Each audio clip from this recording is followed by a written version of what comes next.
سبحان الذي أسرى بعبده ليلا من المسجد الحرام إلى المسجد الأقصى الذي باركنا حوله لنريه من آياتنا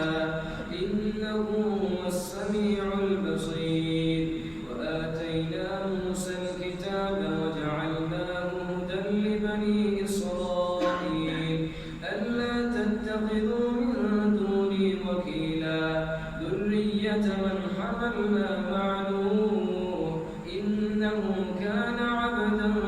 شكورا وقضينا إلى بني إسرائيل في الكتاب لتفسدن في الأرض مرتين ولتعلن علوا كبيرا فإذا جاء وعد أولاهما بعثنا عليكم عبادا لنا أولي بأس شديد فجاسوا خلال الديار وكان وعدا مفعولا ثم رددنا لكم الكرة عليهم وأمددناكم بأموال وبنين وجعلناكم أكثر نفيرا إن أحسنتم لأنفسكم وإن أسأتم فلها فإذا جاء وعد الآخرة ليسوءوا وجوهكم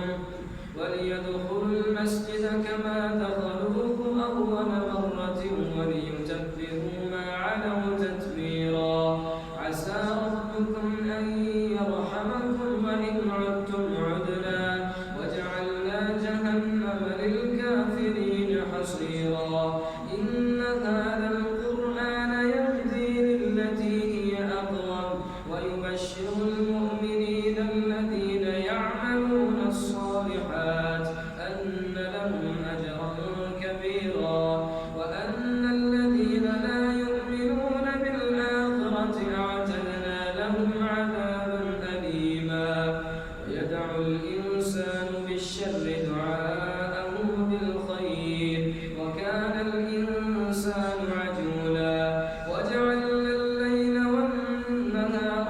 آيتين فمحونا آية الليل وجعلنا آية النهار مبصرة لتبتغوا فضلا من ربكم ولتعلموا عدد السنين والحساب وكل شيء فصلناه تفصيلا وكل إنسان ألزمناه طائره في عنقه ونخرج له يوم القيامة كتابا يلقاه منشورا اقرأ كتابك كفى بنفسك اليوم عليك حسيبا من اهتدى فإنما يهتدي لنفسه ومن ضل فإنما يضل عليها ولا تزر وازرة وزر أخرى وما كنا معذبين حتى نبعث رسولا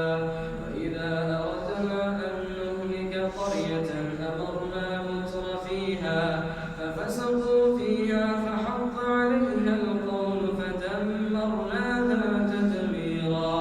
وقوم نوح لما كذبوا الرسل أغرقناهم وجعلناهم للناس آية وأعتدنا للظالمين عذابا أليما وإذا أردنا أن نهلك قرية أمرنا متر فيها ففسقوا فيها فحق عليها القول فدمرناها تدميرا وكم أهلكنا من القرون من بعد نوح وكفى بربك بذنوب عباده خبيرا بصيرا من كان يريد العاجلة عجلنا له